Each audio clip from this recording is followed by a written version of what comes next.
Hello, everybody. Welcome back to Style Esports. It is the playoffs. It is not the grand finals between Asian Invasion and Apex Ways Moonlight. It is, in fact, a best of three between Mint Gaming and Rude Awakening. Unfortunately, I am a bit out of the loop. It's been a while since I've been over here in Style, but we are going to have a great time tonight. Surely it will be a fantastic match between these two teams. My name is Crewman, joined tonight by the terrific TDS once again. Thank you for being here on my great return to style, TDS. How you doing tonight? Yeah, it's been a while, and I'm glad that I'm getting the chance to be here when you return, especially because this should be a pretty exciting match between Mint and Rude Awakening, two teams that have a lot of exciting things to come into. We weren't even sure if we were going to stream this match tonight because there were complications, but thankfully we do get the opportunity, and we're going to see two great teams battling each other out. Absolutely. Yeah, should be a fun one. Anything in the meta that you're looking out for right now, TDS? Anything in particular that you've been noticing in solo queue or anything like this? Well, I would argue the most important thing, the fact that now the shift got kind of attacked really heavily, takes away from a lot of the value from certain teams and certain mid laners. So we may be going back to a pretty straightforward pool. I still think champions like LeBlanc and Ari are viable to be played, but realistically, we're going to see quite a bit of a steer. I think Picture as well is going to come quite heavily into the meta, and champions like that will be stable in the mid lane and don't require to have the high destructive power from the Shiv. That being said, I do think that something like a Kai'Sa with Shiv is still viable to go into the mid lane. Absolutely, yeah. We'll see what everybody is going to be bringing out. It is very good, I think, that they did nerf the Shiv just a little bit at least, so that some of those more extreme abuse cases can be reined in a little bit, and we don't see three Shivs on both teams every single game anymore. Yep. But as you say, certainly still a viable strategy on some champions. They really didn't nerf it that exceptionally hard. So we shall see if anything like that it does end up coming out tonight. And if anything else spicy comes out, obviously we are pretty deep into the playoffs, I believe. So these teams, I'm sure, have a pretty refined, a pretty solidified style that they've settled on over the course of the season. But maybe they have something cooking, something to throw their opponents off guard that they can break out to try and get themselves an advantage. We'll just have to wait and see. We will just have to wait a bit and see what ends up coming through. One thing also that I'm kind of curious in seeing if it ends up keep on being a thing or not, it's the amount of attention that the Rel has gotten recently. She was really strong coming out of her most recent patches with the support pick potential and all that. But I also remember that now junglers do tend to look for the Rel in the jungle. I even think a jungler in the LPL, obviously the best team in the LPL, did bring out the Rel in the jungle, but I'm not sure if all other teams are going to look into it. It would be exciting to see because I do think that there's potential for her, but not sure if we're going to get an opportunity to see her, sadly. We'll see. We'll see. Definitely another pick that's pretty viable, but hasn't really been seeing as much play. Certainly not as popular as the Shiv meta had become for a little Yep. while there. But I actually believe that Rel is maybe still be disabled in some regions for competitive. I think it was maybe still disabled in the LEC, even as early as earlier today, the end of their regular split. So maybe we'll be Really seeing sad. some more Rel jungle, up there towards the pro scene going forward, potentially. But we are, folks, as you can see, into the draft for game number one. So taking a look at what these teams are going to be prioritizing for this first game. Rude Awakening going to be on the blue side, Mint Gaming on the red. Going through these first few bans, Rek'Sai, Mumu, Victor, a couple of junglers targeted by Rude Awakening, and Mint Gaming banning away the Gragas and the Caitlyn. Quite a bit of jungle focus here, TDS. Exactly, a bit of jungles taken away, and precisely maybe for this reason, with the Nunu being Hubbard, they want to try and secure one of the better junglers. The interesting part, though, is that they went for the Jarvan, for the Gragas, for the Mumu, and for the Rek'Sai, not really for the most meta junglers, though. Ivern's still available. Maybe the Gragas and the Jarvan to a certain degree, yes, but the other two kind of weird choices to go for. With Ivern still open, Viego, Sejuani also available. You do have the Wukong as well, that is a really good potential jungler. So surprised to see those sort of focuses. And now Min taking away the Jinx and the Braum in the meanwhile. I'm kind of curious to see how this Ivern performs because so far he has been really, really consistent in the pro meta. Definitely. Yeah, the Ivern seems like a really solid selection there on B1. The Rek'Sai ban, though, just to give you a little bit of context there, TDS, is the most played of the jungler of Mint Gaming, FE Myers. 49 games this season, 57% win rate, so pretty solid Okay. there. That would explain the Rek'Sai ban. But the Jinx Braum response seems like a pretty solid one for Mint Gaming as well. Definitely feels like some very meta, some very strong first rotations in this game one draft. 100% taking away into certain like potential value on their side. The answer looking to be the Aphelios and maybe the Enchanter support. I hope that they go for the Enchanter support to buff up these Aphelios. Melio Yeah, would there be he a really good is. choice. And with the There he double is. a double Enchanter essentially, right? Because you have the Ivern and the Melio. Mm-hmm. Two Enchanters to buff up these Aphelios, and then you can have a bit more peel potential with the tank in the top lane, and then maybe something like a picture to add on to the consistent damage. Yeah, definitely is really powerful. I think what Root Awakening have put together so far. Now we just need to see some frontline and some engage potentially. They already have, their core around Aphelios, and I imagine that's what the rest of the composition is going to be looking to play around as well. But the Yep. Azir going to be the last lock-in of the first pick phase for Mint Gaming. Azir in the mid lane, so that is a little bit mismatched. Could be looking to focus out some mid lane picks in their second phase of bans, or some top lane picks. It's going to be the Jax. But that does go to what we were thinking about the meta becoming a bit more consistent thanks to the changes in shift with going back to more typical mid laners, nothing out of the ordinary, and then the Jinx and the Braum being really consistent as well down there in the bot lane. The bans now focusing, like you were pointing out, towards the top side would make a lot of sense. There's Junkers still missing on the side of MYNT, so it wouldn't be surprising for Root Awakening to try and focus them, but taking away on the other side from MYNT with the top laner focus it's a really good idea as well. The Jack ban coming through, I would argue Key Santa maybe could be an option here. If you want Mm. more carry potential, Camille ban is still fine. Or Nara, even Nara, there's some top laners that do like that stability that Nara provides and can be really good for team fighting situations. Yeah, Okay. absolutely. Ooh, the Seraphine can come through instead. So I mean, I guess that's a mid lane option. I wonder if that's something that Scuttle Puddle is pretty familiar with. The Seraphine mid. Well, if you're banning it away, it's because you have to be you're scared about the potential of it coming through, right?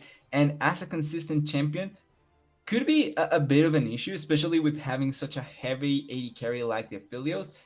Three enchanters backing him up could be worrisome, but at the same time, it also would mean that you are depending heavily on the Aphelios to carry the game.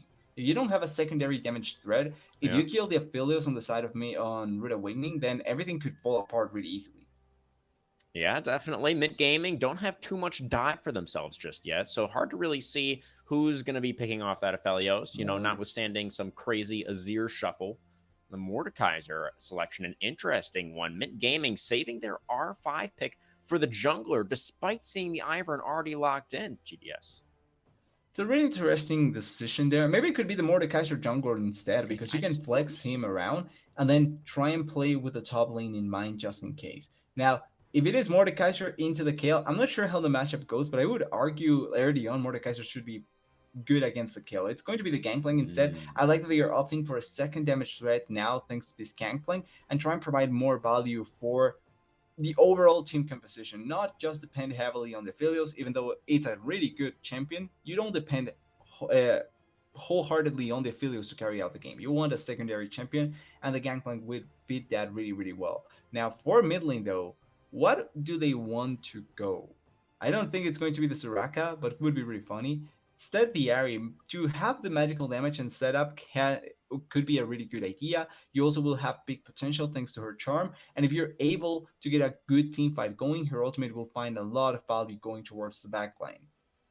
Yeah, definitely. The Ari seems like a very strong lock in here as well. Help give a little bit more setup that it is a type of engage, right? The Ari, you're able to Yeah. fish with those charms. You can try and start a fight that way.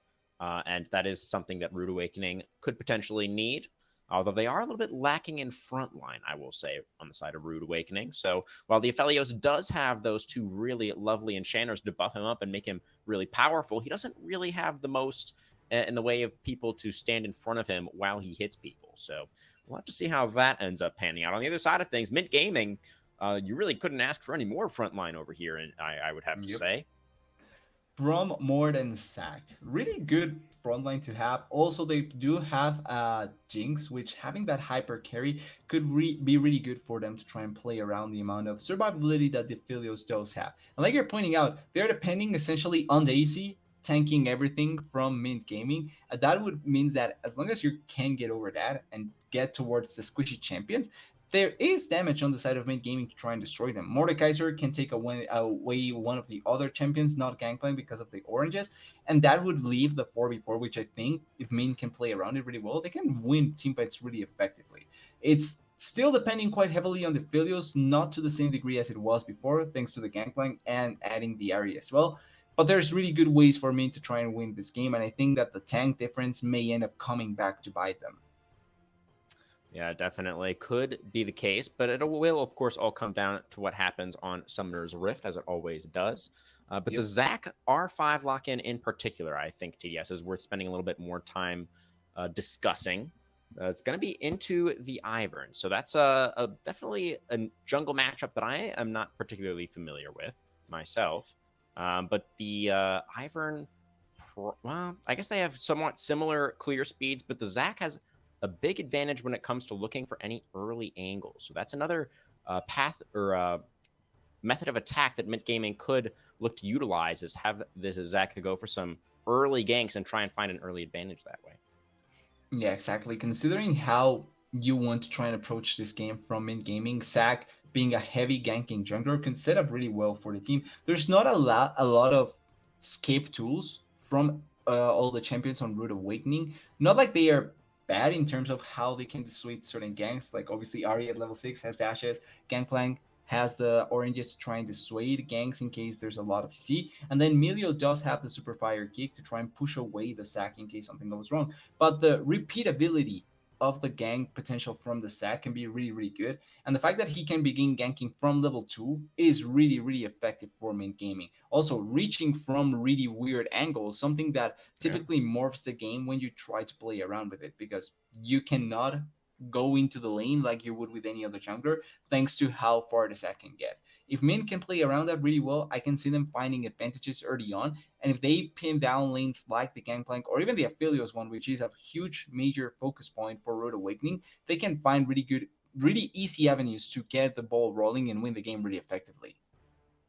Yeah, absolutely. I think that is a distinct possibility. There's not the most in terms of setup in the lanes for Mint Gaming. You know, Braum, if he tags somebody with a Winter's Bite, you know, you can get the slowdown. If you get a couple more auto attacks, you can set something up that way. But not really any guaranteed like instant CC to actually set up the Zac. But the Zac himself, you know, when he does come from some of those weird angles at an unexpected time, he himself can be the setup. So definitely things could work out there, something that Rude Awakening are going to have to be wary of.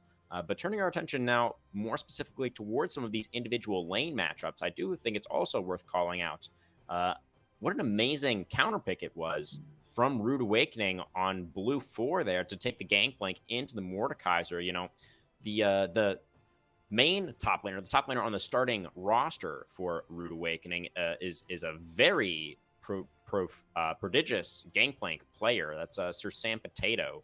Has 68 games this season with a 62% win rate on the Gangplank. That is not who we have in the top lane tonight. It is just Dav who is going to be playing up there, but still going to be piloting the Gangplank, which into the Mordekaiser, obviously, a wonderful matchup once you get that oranges. While I mean, yeah, he just pretty much can never be put in the death realm as long as he holds on to that cooldown. So that is looking pretty strong. But what do you think about this mid lane matchup? You know, the Ahri obviously picked into the Azir. You know, the Ahri, we were saying earlier, is going to help the composition a little bit in terms of looking for those picks, looking for those engages. But how do you expect the Ahri to fare in the lane matchup? It's a pretty interesting toss up sometimes because I don't think that Ari or Azir have a clear advantage over the other. You can push waves from both champions, you can try and gain control really effectively, and you have engaged tools on both sides. I would argue it's easier to gank the area early on because at level 3, Azir does have the shuffle to run away, or the fly to the soldier to run away. Meanwhile, Ari is not yet with her ultimate, so she cannot dash as easily. But you do have pushing power really effectively, and I think Aries become easier the longer the game goes. So if you're able to outpush the Asir, or at least get the first move before him, you can find more plays potential all around the map. It's a really interesting matchup. I think that there's no true like advantage or no clear advantage from either champion, and it's more so on how they try to play and how they want to play around their junglers to really find something with them. Definitely. I guess that mid lane matchup will certainly be one to watch then, and determining how the game starts to unfold. If it could go either way, then that certainly seems like it could be pretty decisive in terms of swinging the game one way or another. We'll just have to wait and see. But, with the Zac there, the stronger early ganker, definitely something to look out for Rude Awakening. But now the last lane to discuss TDS, of course, the most important lane in League of Legends right now, the bot lane. Felios Melio versus Jinx. Braum, pretty defensive, seems, on both sides. Both of those AD carries pretty comfortable to just sit back and farm until they get themselves a couple of items, and the support's not really looking to do too much either. So are we expecting just Resident Sleeper in this bottom lane, or do you think there's the potential that something could happen? It's a Jinx Aphelios bot lane. I feel like there shouldn't be much action happening down there Right. just because of the nature of their champions. But typically, we do see a lot of fighting, and especially since you pointed out, bot lane is such a pivotal lane right now in the current meta. There is a lot of opportunities for TPs to come down at 10 minutes, for fights to happen, for a team wanting to give the advantage to their own AD carry as soon as possible, to just pile drive down there and try and force an advantage as soon as possible. And I feel like we're going to see something like that. Even though these two AD carries don't really want to early fight, I can see it happening perfectly because of how the meta is developing right now. Yeah, we shall see. I guess the mid lane and the bot lane are the potential areas that can affect the game as usual. Although Gangplank, once we get towards that late game, obviously is going to have a word or two to say about that. Potentially, we'll see.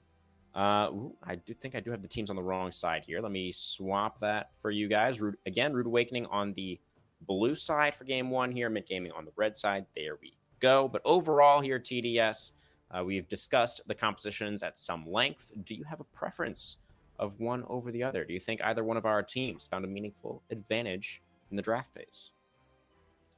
I would favor Rude Awakening's comp, if I'm honest here, because yes, the tank value may be impactful, but come late game, I think that they just have way more value in jungle, in AD Mm. carry, in support, in top lane. I think that their value just spirals way more than their counterparts. The only place that I see them kind of losing in terms of like late game is the mid lane because Asir does upscale the area, but even then, the other champions are just way too strong in late game to really ignore. And if they are able to get to that point, it's really difficult for them to lose out. Maybe the Jinx as well. You can make an argument that she's slightly stronger than the Philios, but I don't think that it's is huge enough that that it matters that much. So I would argue I would favor Rude Awakening this game. Certainly, yeah. Lots of firepower on this Rude Awakening lineup, and they're certainly winning out just in terms of the tier list as well. You would have to say, with the double enchanters, with the Aphelios, with the Gangplank, and the Ahri in the solo lanes. They will have a lot of threats in the late game, but they do have to get there first TDS, and there are some tools on the other side of things for MYNT Gaming where they can try and find themselves that early lead, set their Jinx up for success, and just play these fights out front to back. We will see who emerges victorious in the first game of tonight's best of three right after this short break. Don't go anywhere.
Hello, everybody. Welcome on to Summoner's Rift for the first time tonight. Once again, Rude Awakening on the blue side and MYNT Gaming on the red.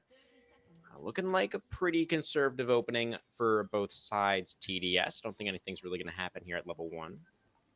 It's just going to be a bit of trading in terms of vision. They know where Zac is. They know where Ivern is. Are they going to fight? Probably not. Just a spam ping, but so far pretty conservative start. Obviously, level ones are not the best for the blue team particularly, but I could have seen maybe a play with the Zac and the Brom. Yeah, potentially. But Zac's level 1 isn't necessarily the greatest either. You know, he can start E, but he really doesn't want to. It makes his Yeah. getting his first camp pretty annoying. So I think it makes sense that everybody's just kind of playing it cool in the first couple of minutes, especially in a high stakes game like this, right? You're all the way towards the end of playoffs. You don't want to be throwing any games away at level 1. So we'll just see a nice, calm opening. Are there any runes or summoner spells that you think are noteworthy? Interestingly enough, nothing out of the ordinary. We do typically have some summoners or runes that would catch the eye. I think this game particularly completely straightforward. We have the Ghost on 180 carry though, and the Cleanse on the other. I think it's smart by the Jinx to have the Cleanse because of the potential CC that can come through with both the Ivern and the Airy. But apart from that, everything feels pretty normal. Certainly. We will see the Zac starting on the bottom side of the map, of course, going to be clearing towards top lane. And the Ivern, just doing Ivern things. So he's going to be, yeah, he's Ivern. Super respectable Ivern things. I like it. I like that Ivern is able to come back into the meta, even though he pretty much got one of his gimmicks taken out of his kit and just implemented into the rest of the game, which I think was a smart. It's still really fun to have the Ivern in both. Obviously, different way of jungling because he doesn't jungle like traditional junglers. He has to walk around differently, and his ganking pattern is even better or different than most junglers thanks to his bushes. So it's really fun to have him in both sometimes. Yeah, absolutely. Ivern, a pretty unique champion, so I agree. It's fun to see him a little bit more meta these days, a little bit more common, because he is pretty interesting to watch. Definitely mixes things up a little bit. We did see Just Dav taking a little bit of punishment in the top lane a second ago, trying to get that wave shoved in, but did manage to do so and went for a nice early base. Picked himself up a call, so that gangplank just going to be farming it out. And we also see a call actually on Rusher, so the double call start for Rude Awakening. Yeah, pretty much a lot of players have been taking the call in this sort of matchups. Either in the ones that you win so heavily that you really don't need to have the extra stats, like just by default you win them and you're able to get more gold thanks to this, like just as it's doing right now in the top lane, opting into that call and then just farming it out really effectively as a gangplank, or the ones like Rusher is doing right now, where if you don't expect to see early action, although they are fighting quite a bit here. Ooh. That's going to be Potato forced to flash away from those Flame Chompers. The concussive blow is also threatening, but now we do see King Nemesis here on the Ivern for the gank, and that's going to mean that Inigo Montoya cannot escape. Gravitum didn't have the root available, though, and the Jinx will be able to make it underneath the turret still. First blood secured by Rusher for Rude Awakening, exactly where they wanted that money.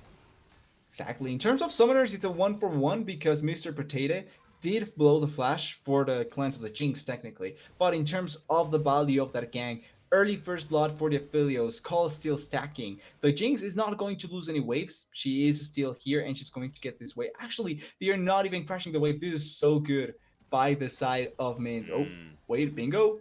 Bingo's so low here, really can't walk up the flash forward for the auto attack. Beautiful from Rusher, sees the line there, is able to take down the enemy carry, and the Braum going to take a whole bunch more damage here as well. Now we can crash the wave.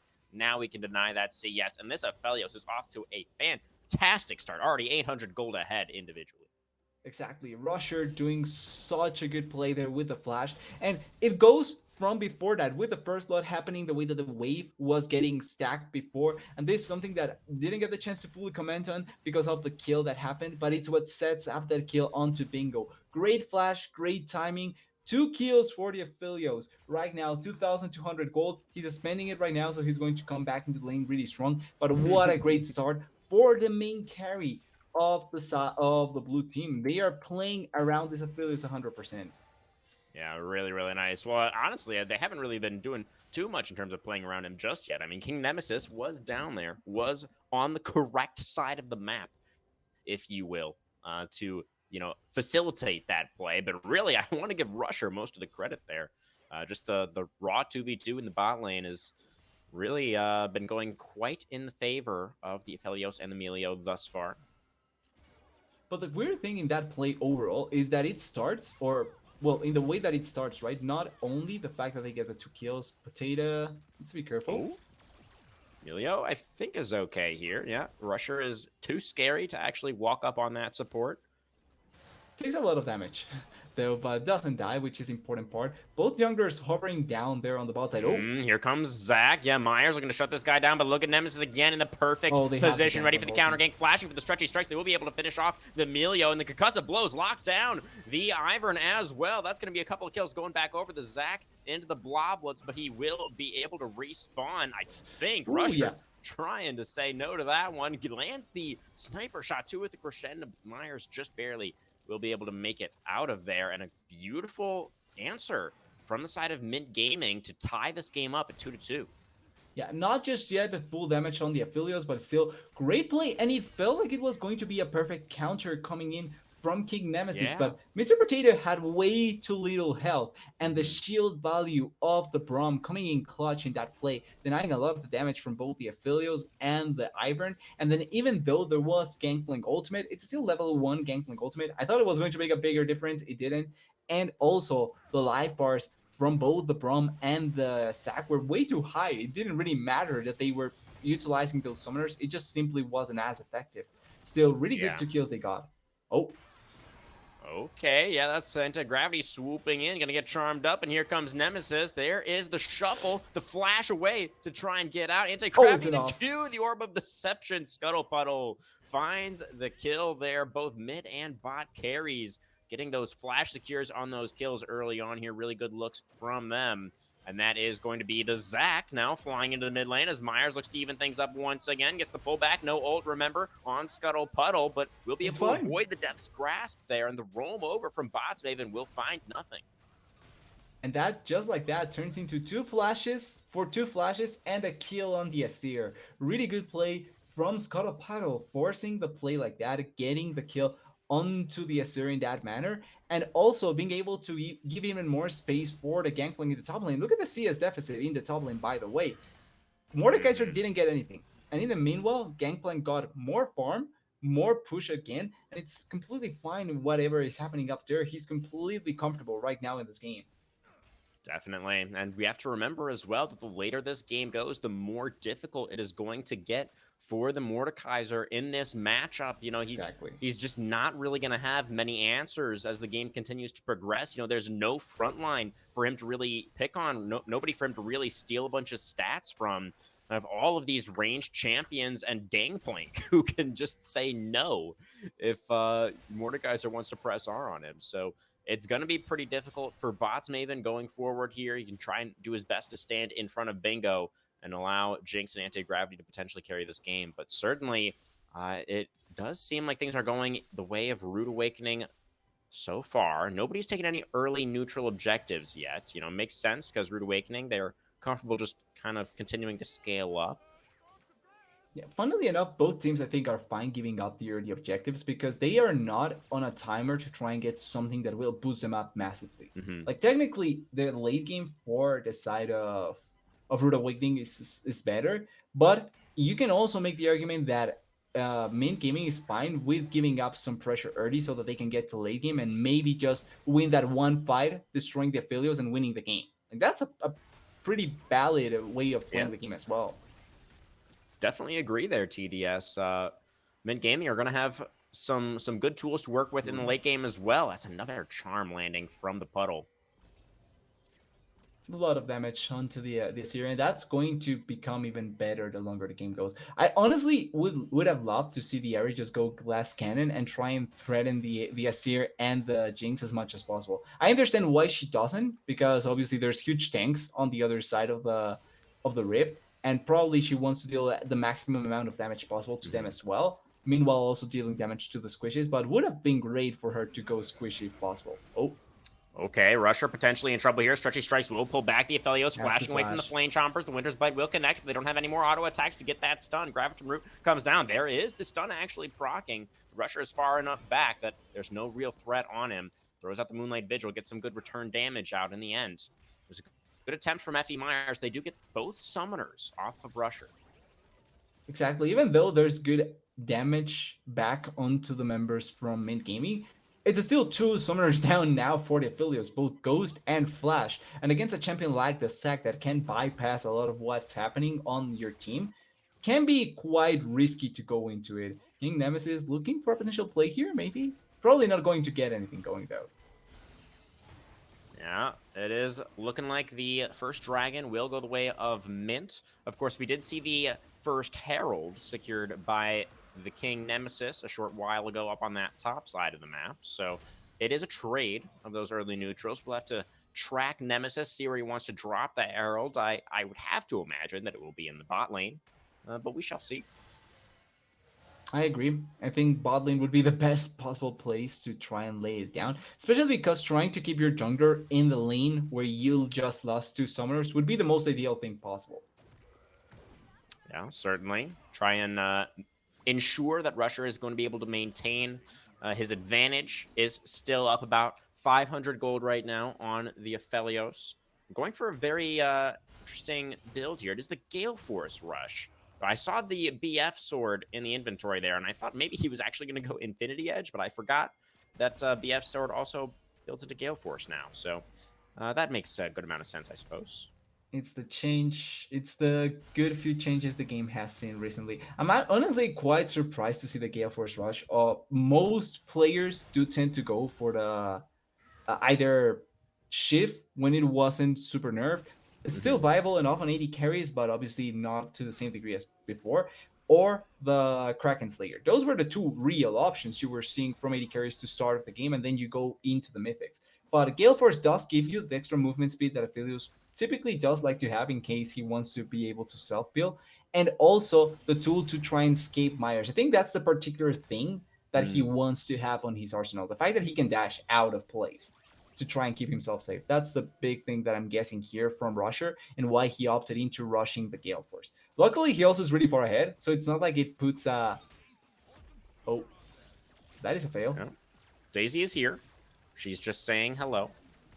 But yeah, the Gale Force, I think, also makes a good amount of sense in the context of Rusher doesn't really have any front line. You know, as we met, okay, here comes Myers. That's going to be Nemesis wanting to drop the Rift Herald, but didn't get the opportunity to do so, as the Moonlight Vigil now will come out, but it's mostly blocked by Montoya with the Unbreakable. A little bit more damage here, and the Jinx is extremely low, so we are going to go ahead and drop that Herald. Regardless, it will be able to charge just in time, just barely in time to secure a couple of turret plates here.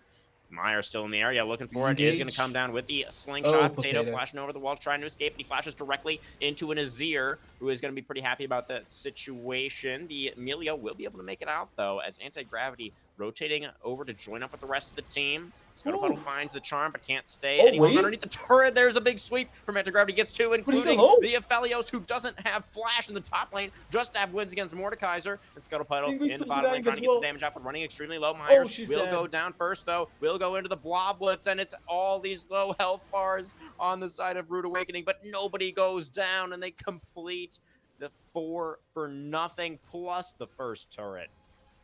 I don't know about you, crewman, but I think this is what people would consider disaster, because everyone dies. Turret plates completely going to the Aphelios on the bot side. Juzab also getting turret plates in the top lane. Multiple kills. 3-0-1 for this Aphelios at 14 minutes in the game. This is really difficult for the side of MYNT Gaming now, because they put their cards on being able to win that fight. But now that they lost not only the 5k gold deficit, the fact that the main factor, the main actor, the protagonist from I'm blanking on the name, from Rude Awakening is fed. Yeah, absolutely. The Aphelios is going to be extremely, extremely fed now. He is pretty accelerated. I believe he completed the Berserker's Greaves from not having any boots on that last buy. So now he has the Gale Force plus the Greaves. He's going to be very speedy. He's going to be very safe with that Mythic active.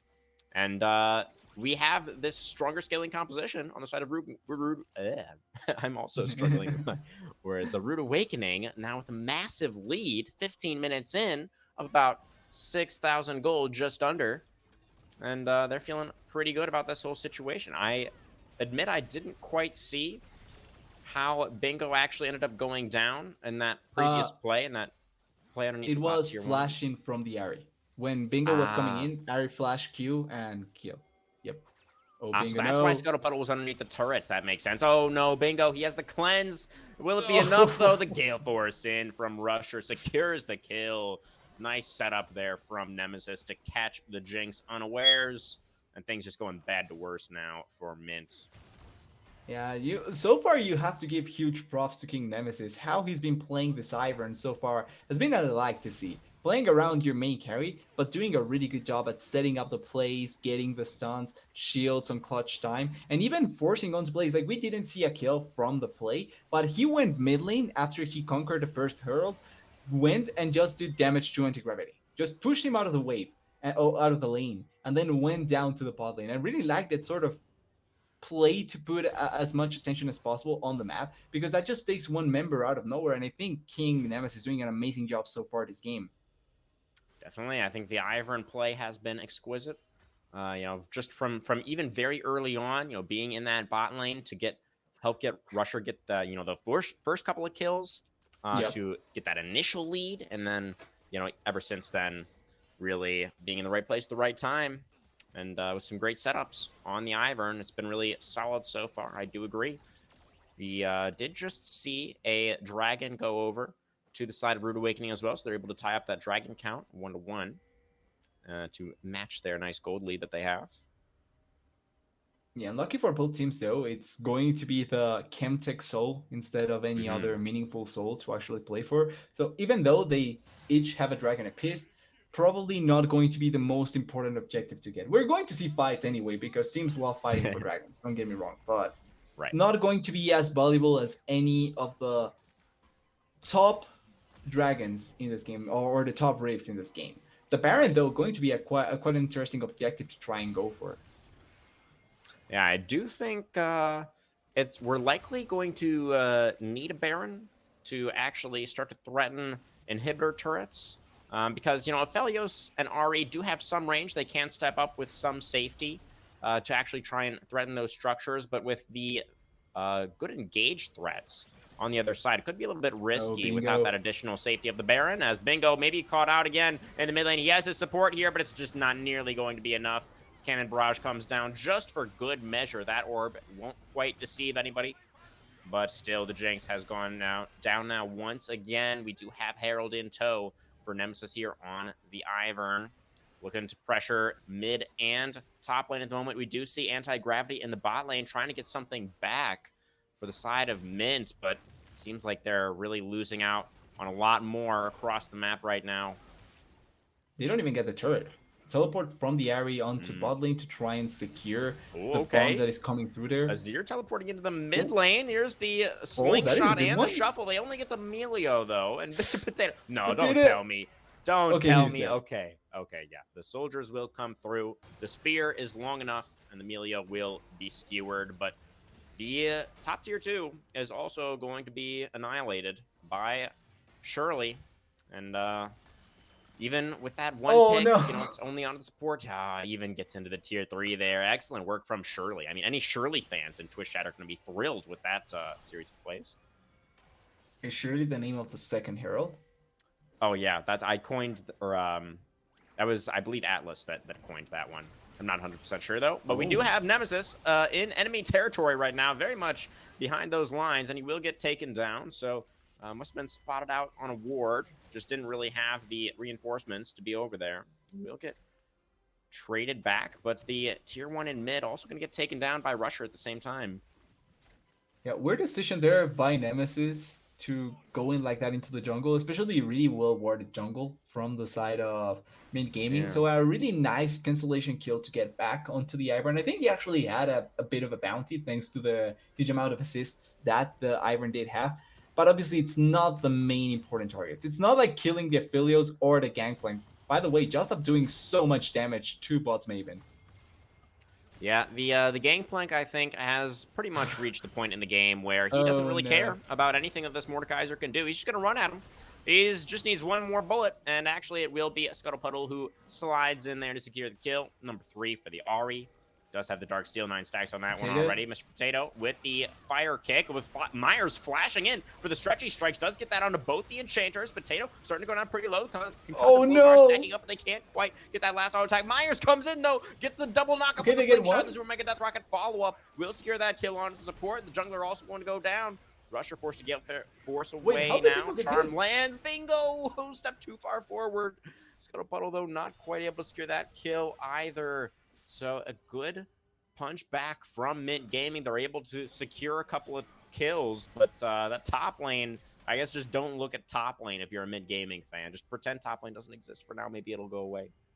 Yeah, if they just play from below the Baron down, like everything is going great. They got 2 kills, nobody died. They are able to push into the dragon, maybe even get it right now for free. But on the top side, it's where chaos it's really ensuing. And honestly, gotta call out Scott Potter there, not because he did anything necessarily super wrong, but if he didn't go in to get the kill, to steal the kill from Justaf with his ultimate, they probably had that to kill Bingo display. Oh wait, GP. There's going to be the dragon secured. Just Dab is in the area. Wants to try and make something He's happen dead. here, but in the end, he's just going to get caught out. He's stepping too far forward, and he's going to get burst down. There is a lot of CC that can come out from this Mint Gaming lineup. They're able to shut down the top laner. Goes to the Azir as well, but Bots Maven is in the thick of things and now is in the bottom of things as he does get taken out once again. So Mordekaiser, unfortunately, has starting to fall off pretty hard, it seems. Just getting kited in the middle of all of those ranged characters. But there is some more signs of life for Mint Gaming, right? They're able to get that kill onto the Gangplank as well as the Dragon secure. So they're coming back a little bit. Overall, it's way better for them. They got the dragon and the shutdown off of the Gangplank. Yeah. Trading just Bots Maven. Then realistically, at this point, Bots Maven is barely worth. I don't know if we can really take this Baron. Can we, Rude Awakening? I mean, Daisy's can tank it for a while, but there's a Zac over there, and can easily get into that Baron pit. Yeah, I feel like they were really confident that they could have taken it with the fact that Aphelios had the chakrams, but when he lost them, that was when it was really difficult for them to actually accomplish it. Okay, well, we've used They're our going to Blast come Cone back now. No longer an option for Myers over there. Charm going to connect onto Montoya, but he is able to stand beside his AD carry. That's Scuttlepuddle going pretty deep. The slingshot will be denied. Oh, look at that damage from the Aphelios, the Moonlight Vigil, shredding all those health bars. Bots maybe going to get taken down once again. Daisy wants blood, Bingo. and so does Rusher as he Gale forces in. He takes down Bingo once again, number 6 now for the Aphelios. Charm lands onto the jungler as well. The Bloblets are going to be destroyed. Just Dab puts a bullet in them. Didn't know Bloblets could be killed by bullets, but there it is. You saw it here, folks. And without a jungler, this Baron is sure now to go over to Rude Awakening. After that fight, they feel like they're in pretty much full control of this one, TDS. 100%. They are going to get Baron with just 2 members. 3 are pushing the mid lane wave. Azir cannot do anything. The Jinx just spawned. This should be a point where they can finally push farther into the enemy base. Almost 10k gold lead. Now 10k gold lead for the side of... Why am I always blanking on their name? Rude Awakening. Rude Awakening, yeah. And with the Baron, it was something that you brought up with the Baron, how they needed the Baron to try and push into the base. And now that they do have the Baron, especially with the Ivern having the pushes to try and take away vision from the enemy, it makes sieging so much more easier for them and also difficult for the side of MYNT to respond because you don't have vision of where they are, of how you have to force your way into them because of the pushes. I think that's such a difficult mechanic to go against with Ivern, and especially against an Aphelios that is so strong like Rusher this game. Yeah, it's going to be really, really difficult. We'll see if Mint Gaming are going to be able to hang on. How much of their base will survive this Baron push? We have 2 good minutes for Rude Awakening to see what they can get done. Flash forward for Nemesis. We'll get the cleanse out from Bingo as he lands that Trigger Seed. His first couple of minion waves coming in. Gangplank hasn't got his synced up quite yet. Top lane wave lagging a little bit behind. Does have teleport and the cannon barrage, so we have some team fight capabilities. Oh, Charm lands. Lots of damage onto Montoya. May have to go back to base after that one. Yeah, this tank busting build from the Ahri certainly, I think, doing quite a bit of work down the stretch here. 10 pages in the book as well. Myers finds Rusher. Aphelios is knocked up into the air. He's going down pretty low. He's exhausted. He's supposed to retreat very, very far, but still look at all of this damage. The Gangplank is here. Just Dav is able to do what his carry could not in that particular team fight. And now it's going to be Bots Maven is taken down as well. Nemesis will fall to the turret. But still, it is actually an even fight, 2 for 2 on both sides. But Gangplank and Rusher are both still alive. Here comes Myers, finds another slingshot. And the Aphelios picking up turret aggro. And in comes Anti-Gravity with the sweep against the Gangplank in there as well. And it's an ace. It's an ace for MYNT Gaming. They wipe out the Baron buffs. The base is standing strong. And they're fighting back TDS despite all odds. They are doing everything in their power to try and turn around. But the huge issue in that fight, and it's something we were commenting about the power of Ivern, no bushes were used at all in any of this play. There were no bushes let down from the Ivern to try and cover vision. The biggest weakness that you will have as a team is when there's absolutely no vision, no information about what the enemy team is doing. And they didn't play around that at all. Really good capitalization from MYNT Gaming to stop the push and from killing the most important target. The Aphelios dies, and then the rest of the team can collapse really effectively. Now, Dragon didn't die, so there's still a good opportunity for them to try and get it in the next fight. But it's still a really good amount of gold coming back into the pockets of MYNT Gaming and makes the game be a bit more interesting at this point. Certainly, yeah. We do have the Azir getting very close to completing his hat. He actually does have it in base right now. Does anti-gravity. We can see the Azir channeling the recall. Will have that death cap completed. The dragon will go over, though. So we are tied once again at 2 dragons apiece. As these 2 Mega Death Rockets going to be just a little bit too late there. But again, the Chemtech shield out. What was that there, TDS? Didn't even take the shield out from Aphelios, by the way. Yeah. Well, it is missing health damage, I believe, on the Jinx ultimate. So since the Aphelios was full health, you know, it's somewhat understandable. But it's a really big shield. Yeah, it's a ridiculously big shield there for Rusher. Daisy, though, looks like will get taken down. Small win, again, for MYNT Gaming. I gotta say, don't like that from King Nemesis. Killing, just throwing Daisy like that. No, like, there's value to come from the champ. We'll see if it comes back to bite him. So doesn't have it available for this team fight. It looks like it's about to break out. Here comes Myers with the slingshot. Not going to be able to lock anybody down this time, though. No fight ends up happening as of now. Like, there's good engage potential. The bushes are going to be crucial to try and play around it. But if they are able to play like this, where they force a split in forces from the side of MYNT, and then in the meanwhile the Gangplank takes a turret or something like that, which they kind of did already in the mid lane, they can try and get the base to break up as soon as possible. No vision there. It was a nice attempt at the very least, trying to look for something. Ahri has teleport, so she can join at any moment, but it's the kind of opportunities they have to look for, especially with Baron spawning in 1 minute. Definitely. I mean, if now's the time to get picked, you know, both sides really going to be hoping to find something like that. We do have Just Dav a little bit separated from the team, but should be able to make it out of there all right. Baron is coming up here, as you say, just 40 seconds away now. We do see both sides moving in. Ooh, I didn't see the HP on that Scuttle Crab, but Myers just about able to secure that with the smite. Will have another charge as well. Does indeed. Gets the Scuttle Crab, important for the future Dragon fight, for the future Baron fight in case they want the extra movement speed. Almost always going to be valuable enough. Yeah, and the vision as well.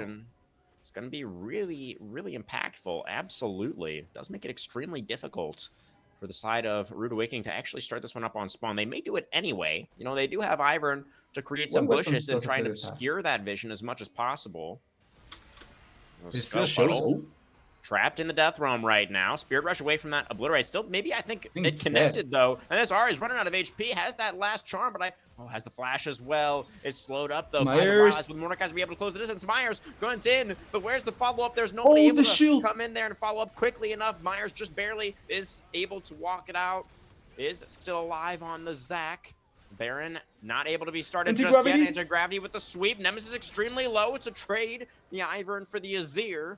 No jungler now on Rude Awakening. They can't really go for the Baron. They have to go for the fight instead. Just Dab. Very low. Myers over the wall. The CC comes through, and Zac secures the kill. Wait, Scuttlepuddle is dead. He is into the Bloblets, though. Scuttlepuddle is back. Has teleported back into this one with the full HP bar. Will get taken down. Rusher. It's all up to the Aphelios. Is he able to make it happen? Bots maybe going to get taken down. The Gale Force in. Bingo. Oh, the flash in. And Rusher secures the double. It's a triple, in fact, for the Rude Awakening ADC. He's able to carry through the team fight in the end, and he might even be able to get a little bit more. It's 17, 16 seconds on the Azir. There's a wave in mid lane. I don't know if Braum can hold by himself. Oh, Rusher's not going to go for the end. He just wants the double inhibitor. Then they're going to fall back and take another look at that Baron. 100% agree with the decision, by the way. You alone cannot finish the game, especially anti-gravity with how soon it was his spawn. Not worth the risk. It's better that you get the clear advantage and then back away. And I was saying the fight lost, but it was lost by MYNT Gaming at the end there. It was looking so positive for them. They were able to get so many important targets. The Jinx was firing on all cylinders, but the Phyllis is just simply way stronger at this point of the game with one more item advantage over the Jinx. He's just dealing way too much damage, and at the end he's able to out muscle almost everyone and win the fight. But important takeaways in this fight, they can deal with the Ahri. They can stop the Ahri from finding a lot of value. The ulti from Mordekaiser, if it doesn't go onto the gangplank, it's going to find value as well. Almost kills the Ahri, and it's able to take away a priority target as well. And now they're looking for this Baron buff. They have every member here. Ahri's bot lane, no TP. On the Baron. It's going down pretty quickly. It's already down to about 50%. Ivern is across the wall. King Nemesis could look for a steal attempt here. Oh, Mordekaiser has the Death Realm available, though. Ivern has to get into the pit without getting ulted by the Mordekaiser. Bingo is going to get taken down as Rusher Gale Force is in once again. The Baron is down so low, and eventually it will get secured by Myers. The Zac picks it up for MYNT Gaming. The team fight is absolute chaos. The Rusher has been taken down. The Aphelios is gone. It's just Dav left. And Dav is just not going to be enough. It's a quadra kill for anti-gravity on the Azir. The Baron has been secured, and MYNT Gaming have turned this game entirely on its head. If they had a wave, could have been game. Anti-gravity kills Aphelios when he goes in to kill the Jinx and gets the kill immediately. Destroys it. Aphelios barely was alive in that fight. Kills the Jinx, but it doesn't matter. Anti-gravity just blows him up immediately. But what a big blunder by the Ahri. By the way, Scuttlepuddle going bot lane with no teleport for absolutely no reason at all almost costs the team the game.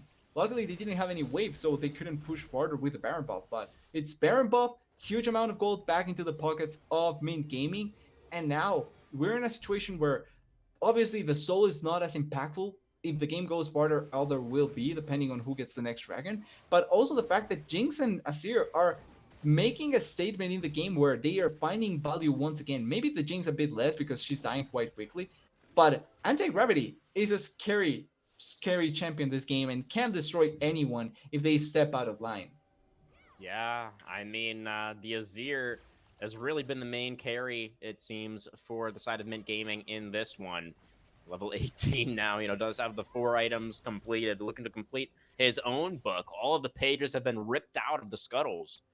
Back down to 0 stacks on that Medjai's, and Anti-Gravity looking to carry things through now for MYNT. It was so much control that was held by the side of Rude Awakening. They do still have those 2 inhibitors down for a little while longer. They're trying to put the pressure on while they have those super minions in the other lanes. They got a minion wave now here in bottom side, looking to take down this last remaining inhibitor turret. Bots maybe on the front lines, looking to clear out these minion waves. They're trying to push it up, and they are trying to take away any vision that they can put inside of those bushes. I like the way that they are trying to approach this, especially with the weapon choice. Oh, Scuttlepuddle. Oh, Puddly goal! The Hourglass to deny the turret shot. Miari will barely survive. That was a close one. Scuttlepuddle with a couple of missed positions down the stretch here. Might end up costing them. Still Oh, really trying to nice. push up for now. What happened to Daisy there? That looked funny. She got pulled by the Q from the Ivern, so she was forced into going in, even though she didn't want to. Ah. Yeah, Daisy with an aggressive look there, not going to pay off. Scuttlepuddle is trying to secure blue buff now, it looks like. I don't think there's going to be much of a siege continuing. It's just Rude Awakening trying to maintain some pressure here while their opponents have Baron, looking to deny as much of their opponent's power play as possible. Obviously, they'd love to take down this last inhibitor turret if they could, but it's pretty difficult to actually make that happen. Actually, the Baron buff has now fallen off, so that's no longer Engage. available. Here comes Myers. Look at the knockup onto the Ivern. King Nemesis Nemesis getting dead. taken down, gets pulled back in. There's the first kill of the fight for MYNT Gaming. Aphelios, though, still safe for now. He is trapped in the death realm at the moment, but Bots Maven is really the one trapped in there with the Aphelios. Oh, he flashes away, but anti-gravity with one more spear just as the Aphelios comes out of the death realm. Rusher goes down once again, and now it's just the Puddle and the Dav trying to hold on, trying to retreat from another ill-fated team fight as Puddle goes back in, finds a charm only onto the Braum. The swoop in for anti-gravity. Did have the shuffle, didn't quite have the angle though, but Puddle is going to get taken down. The slow comes in, and Dav is stuck around as well. He's going to get scooped up, and the ace will be completed again for MYNT Gaming. Oh my goodness, TDS, they really are coming back in this one. I really don't know what to say about the fact that the Aphelios that was before that play 11 and 2 is just dying when he really shouldn't be dying. Same for the rest of the team. They are not playing around their main factor, the Aphelios. But not only that, they are really just getting collapsed on really effectively from MYNT. Like, it's a mix from both MYNT finding really good value and really good plays in their favor, and Rude Awakening getting just completely pummeled by their decision making. Really bad decision making, by the way. It just all factors combining. After the 25-minute mark, Rude Awakening really has not been making the best decisions possible. Instead, giving a lifeline to the side of MYNT Gaming. All right, well, in your opinion, TDS, if you're Rude Awakening now, you've lost a couple of team fights in a row. You very much, it seems like you're on the back foot at this point. This Azir is just a monstrous threat that's just ripping your team apart over and over again. How do you need to be playing out this game from this position? You don't really have an advantage anymore. And this Jinx is online now as well, also has 3 items. You don't have really much of a front line to work with for Rude Awakening. So what's the strategy? How do you play things out in order to get back this game that you've nearly lost?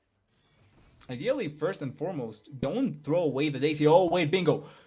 Oh, Bingo does have the cleanse. Taking a lot of damage, though. The Spirit Rush in. That's the R going to be able to find a big shutdown. That's exactly what you need for Rude Awakening. The Moonlight Vigil comes out from Rusher. Look at the Aphelios just spitting out the damage. And without their Jinx, it's all up to they got the anti-gravity is getting stunned up by the trigger seat off on the left side there. The shutdown comes through from just Dav. And oh no, tragedy strikes for MYNT Gaming. They had so much going for them. They tried to push into the river, and tragically, Bingo face checking the river brush there, gets caught out by Scuttlepuddle with the charm. And now MYNT Gaming, they're once again backs against the wall. They could really just go and finish the game. I feel like that was an end angle for sure. There's no Azir or Jinx on the enemy team. I definitely agree. I feel like Rude Awakening could have ended there. They're not going to do it, though. The game continues.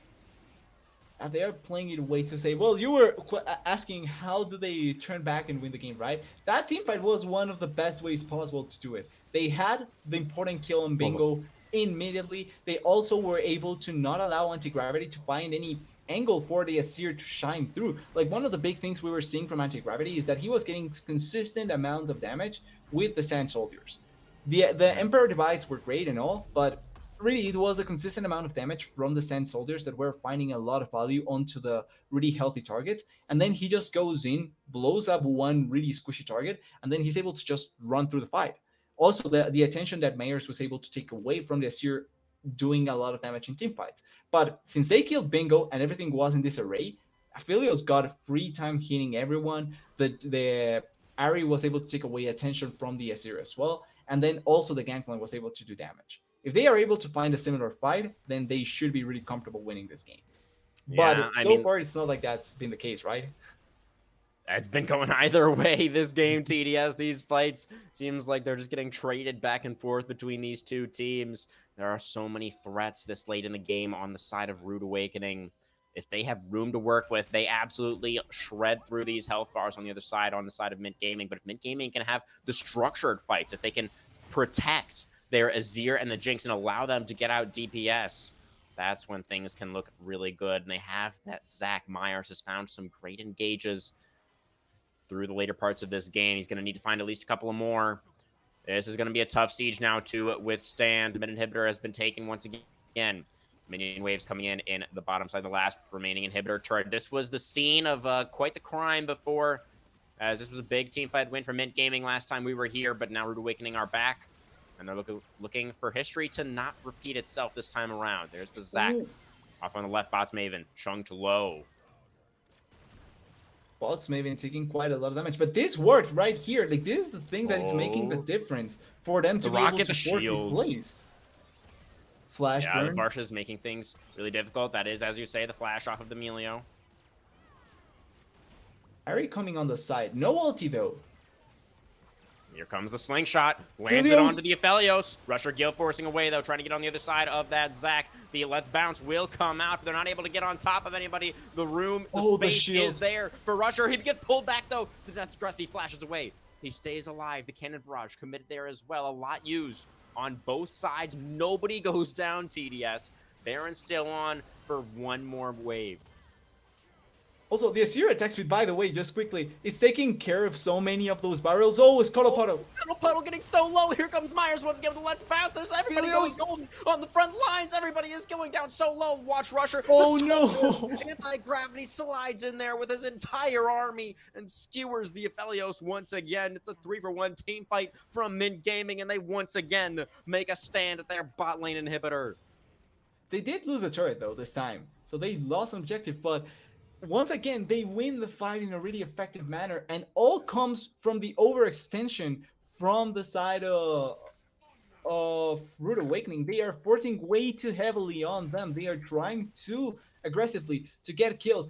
And the weird thing is that they are doing the right stuff. Don't get me wrong. I'm fine with them wanting to take down the turret. But when you commit your ultimates way too prematurely in the previous fight, when Aphelios is no longer with the right weapons to maybe siege, but now has more team fighting value, but he's positioning way too aggressively, and then Emilio really cannot provide the support nor the Iron because he's also positioning way too aggressively, then it's easier for the side of MYNT Gaming to collapse on them.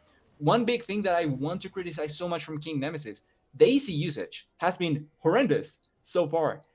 Puts it down like 10 minutes before the fight is actually happening, gets killed, don't have Daisy for the fight. That's your only tank value right there. Yes, it dies quickly, but it's still your only tank value. And it's the main way to try and maybe dissuade some fights. But gets used really badly, gets killed, and you don't have it for the big team fight. Yeah, absolutely. I mean, maybe wanted Daisy to just walk up to the turret there to try and put some pressure on it. Here comes Myers. Gets one arm onto the Melio, but not able to connect to the other. This Potato too speedy. Will be able to prance off to safety down the river. Chemtech Soul going to be on the table in 20 seconds. It's our last Chemtech Dragon of the game, TDS. Either way, somebody's getting Soul after this one. Mid lane is the focus for now for both of these teams, looking to gain some control. Myers on the flank. Looking. Rusher doesn't get the knockup. Lands one arm onto the jungler. Myers going down extremely low. Rusher has all the space. Look at the Aphelios on the side there. Bots Maven puts him in the death realm just for a moment to try and give his team some time. The Aphelios has already shredded through so many, but the Jinx picked up a double kill on the other side. Bingo is excited. He's moving forward. This Mega Death Rocket connects on the Aphelios as well. And we did lose the Melio on the other side, so it is actually MYNT Gaming. They come out of the team fight, and here come the soldiers. There's the shutdown for anti-gravity, and now it's just Rusher for 35 seconds. And there is a minion wave in mid. I think you are right, TDS. I think this is at long last going to be the end of game number 1. Rusher, what can he do?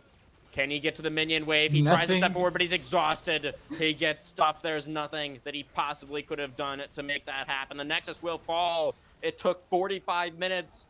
MYNT Gaming, they had only their bot lane inhibitor left. They were pressed into their base for so long in this one, TDS, but they played it out patiently. They managed to come back in anti-gravity on the Azir, man. Oh my goodness. Let's see those damage charts. Yeah, that's that's 70,000 damage for the Azir, 21, 4, and 5. Yeah, honestly, you have to if you're on the side of Mint Gaming, give your thanks to Anti Gravity because he won the game. Like I'm sorry, but he was the reason you win the game. Doesn't matter the later team, but he is the reason you win the game. It all falls down to the Baron buff where they kill the Jinx, where Aphelios rushes to kill the Jinx. Azir destroys the living hell out of the Aphelios, and then they collect Baron. And the Ari for some reason was going bot side for who knows why, and then Yeah. they are able to salvage the game thanks to that. They buy time, they wait enough, and they are able to play Siege really, really effectively. But anti-gravity, 100% the main reason they win this game. Really good game from the Asir. Glad that we get a good showcase that mid lane is still one of the best roles ever, and they are able to carry the game out. But really good game by Mid Gaming. With that in mind, I still think that they have to correct a lot of things because they were losing until the 28-minute mark, and I don't think they can allow another game to go like this because in the next game, if Anti Gravity doesn't have this here, what do you really do? Asir is a really special exception in mages, particularly because he has way too much mobility for mage. Mm-hmm. So if they take away Asir and you're forced into something like a Syndra, and also this game was really unique in the sense that Asir was destroying the barrels. So we never saw Yuzdaf get really good combos with the Gangplank. So if you take out the Asir in the next game, and they have pretty similar composition on the side of Rude Awakening, the game probably doesn't look even close to similar, and they are able to just streamroll when they get a lead. And that's the worrying part. So Min has to change a lot on those early stages. Yeah, definitely. They did fall very, very far behind in the early game.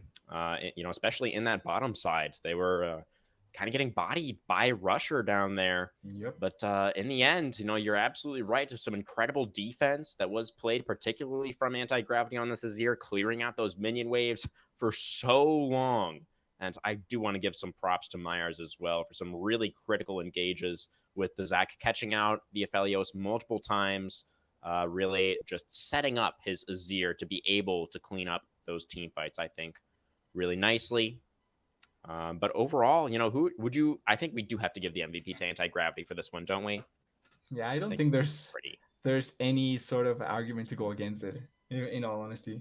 I mean, Inigo Montoya's 0, 2, and 29 on the Braum had some really great shields as well. The setup was there from, especially the jungle support of Mint Gaming, but really, I think we just have to give it to Anti Gravity there Yeah. as the key carry, as the one who slammed the ball into the hoop and Yeah, actually 100% secured agree. that win. Are going to go down to a short break while we get set up for game number 2. Don't go anywhere, guys. We will see if Rude Awakening, after banning the Azir, will be able to have another fantastic early game and tie this match up, or if Mint Gaming are going to pull off the 2-0. We'll be right back.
Welcome back, everybody. We are getting ready for game 2 now, getting ready to jump into our second champion select phase. We do have Rude Awakening selecting the red side TDS. So, in before that Azir ban does come through. True. If they picked blue, I would say, okay, maybe they want to take that first pick Asir potentially. But yeah, this time around, probably looking like they want to ban the Asir on the red side. And they also, this is the easiest fix you can make to almost any game ever. You change sides, the easiest thing to change it's the side, and it also does give you a different number of advantage. The fact that you get two really strong picks after the first comes through, the fact that you get the last pick. One thing that I think they probably would like to have, particularly over on their top laner or mid laner, depending on what they really value, because of how they play around their soul lanes. But certainly, red side is the easiest thing to try and go for. Yeah, definitely. I mean, we did see those solo lanes perform pretty well in the last one. I mean, Just Dab on the Gangplank was an absolute menace, and Scuttlepuddle had some Yep. really nice picks and was performing well throughout the majority of that last game. Just a couple of missteps at critical moments down the stretch there really did end up costing them.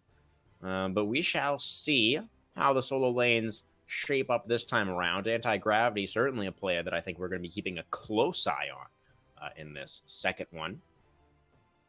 100%, especially after that last game, you really have to keep your attention into the mid lane. Like you were saying, I think both There's the future. Scuttlepuddle and Anti-Gravity played really good games.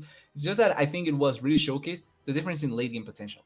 Asir is way better in late game than the Airy. So if you're able to get towards that spot, it's really easy to be able to execute on that. And the Asir band away, expected to a certain degree. You wouldn't want to have that again. Particularly, I would say Rusher doesn't want to get that again on the other team because he got destroyed multiple times because of that. Yeah, I mean, the Zach did definitely seem like it was a bit of a problem as well. We're actually going to be prioritizing the Jinx here. You know, could have taken away the Aphelios, but maybe it's just not something that Bingo is comfortable on. So the Aphelios still available. Could get locked in once again by Rusher if he so chooses. They could go Aphelios Lulu once again, or they could try and look for a much more winning bot lane, maybe like the Varus that has been popping up quite heavily.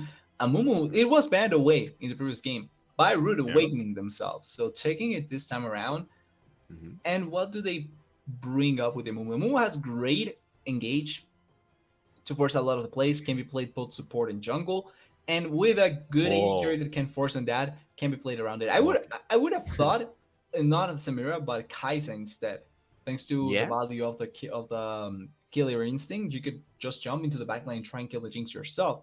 But the Villa is still really good team fighting AD carry. The ultimate ball is going to be amazing, so why go against it?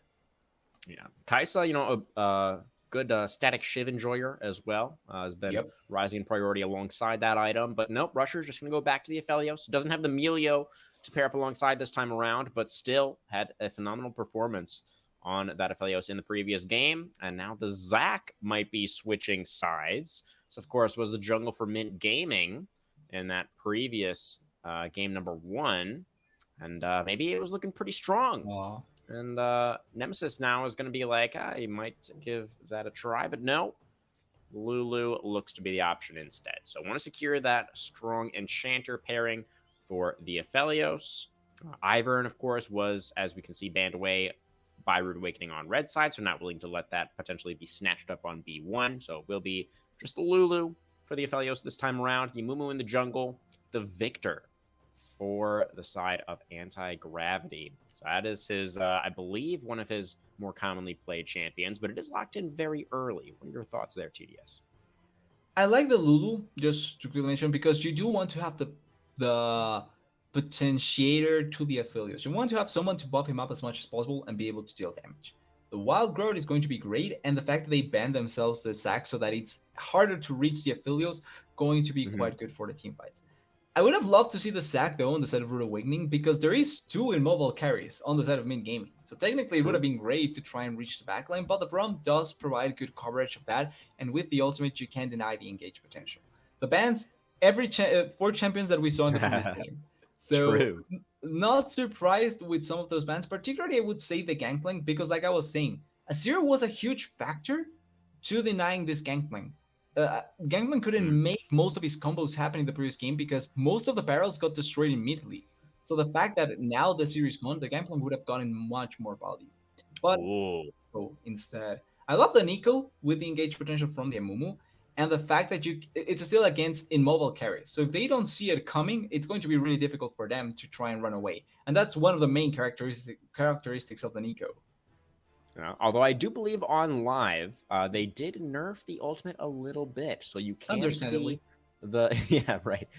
You can see the channel now, not for the entire duration, but I believe for the majority of the duration of the ultimate channel. So there is a little bit more counterplay there now, but certainly the Nico still, I think we're expecting to be pretty powerful. The Ornn going to be locked in now on the side of MYNT for bots Maven this time around, since his Mordekaiser has been banned away. So the Ornn for some additional Interesting. frontline. The Kayn.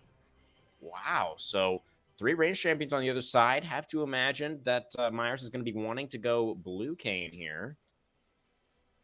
If it's scale, 100% go blue Kayn. It's depending on obviously what the last champion is. The blue Kayn would have been great. Well, it's still great with the amount of squishes that there is on the side of Rude Awakening. And the fact that they Yeah. have an Ornn already to tank a lot of the value is still really, really good. The Alawi, though, Mm. going to be quite Ooh. a bothersome threat to try and deal with as the Ornn. You're more than likely you're going to get pushed. Really difficult to set up ganks against her. And then if you mess up once, that's pretty much your laning phase completely doomed. That being said, I really like the Ornn in general for the team fighting value. The fact that you have someone to step forward for a Mumu and the Nico as well. And then late game, if they reach once again 45 minutes, ornaments are going to be valuable for the Victor and the Jinx. Yeah, definitely. Seems like two really powerful compositions that we have here for game two. It really feels Yep. like both teams getting a lot of what they wanted. The Kayn really is where my eyes keep getting drawn, TDS. That really feels like the biggest wild card out of the 10 champions in this draft. You know, with that Alawi lock-in, that does complicate things a little bit. I mean, if we go blue Kayn, we don't really get to do anything against Alawi, and I mean, you have Jinx Victor as some other damage sources here, so they could potentially deal with the Alawi, but does make the choice a little bit more interesting for Myers. It does make it a bit more interesting, but it makes the game fun as well. So it's a good give and take, if you ask me on that, for us Yeah. to watch. I'm not sure on the players on the game, but it's really on us to see how exciting it can be. And especially after what happened last game, you want to try and pull all the cards here, particularly if you're Rude Awakening. This is it's do or die. If you cannot lose this game because it's a BO3, but for Mint, this is a pretty comfortable comp to try and play around with, something that feels like Yeah. it's in their wheelhouse. The Kane, though, going to be a pretty big question mark since it's not the same as playing the Sack. The Sack is just a straightforward engage and play as tank. This is much more get in and out as a soaking tank, like just a drain tank actually, or Right. the assassin it's get in and hope to God you get out. Well, Kane is, you know, as far as assassins go, he is pretty good at getting in all sorts of places, in, out, inside, behind, you know, wherever really. So Yep. we'll see what ends up coming through. I don't really want to speculate too much on the Kane, just because we don't really know which Kane we're going to be seeing yet. But I do have some Victor stats for us. It is the most played for anti-gravity this season, 65 games on the Victor, 57% win rate. So our game one MVP Okay. on extreme comfort as we head into game two, into the Nico mid. What are your thoughts on that matchup? So when Victor gets his laser beam upgrade, that's pretty much when the laning phase kind of disappears. Because it's really easy for him to just outpush you consistently and then get a lot of value. And particularly with someone like Nico that does want to play with her trickery and the fact that you have the invisibility with the or invisibility no, the changing forms with the minions. Victor just clears you out so easily that you really don't have to be that careful about stepping up. You still have to be to a certain degree careful, but not like other champions that do take a bit more to clear waves. Like he just points the laser beam into the wave and kills it. So it takes away a bit from the value in the Nick in that sense. That being said, it is an immobile mage. So if you get Hmm. caught out of position at any point with the ultimate and there's follow up on you, you may just be already dead. You have to be extra careful about that. But I think that based on what we saw in the previous game from Anti-Gravity, he's going to play for the consistent carry. He's going to farm up really, really well. And then late game, he's going to find avenues to pull out really good fights. Absolutely. There's going to be a possibility for Anti Gravity and for Mint Gaming once again. They have, again, really powerful front line with the Ornn and with Montoyas on the Braum once again, who, of course, had a fantastic game on the Braum previously that helped the team buy enough time to actually get that win. But on the other side of things, it really does feel like Rude Awakening have corrected maybe some of their draft sins, atoned for them. From the previous game, they have frontline now, and they have quite a bit of frontline, and also Yep. quite a bit of CC.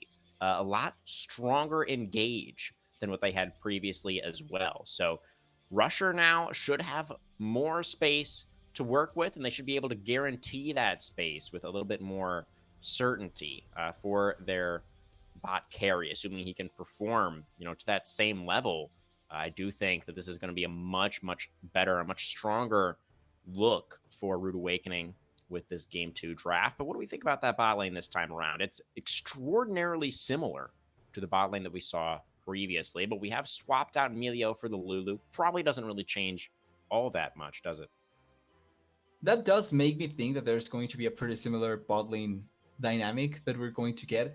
One thing that does give maybe a little bit more advantage compared to the Melio is the polymorph.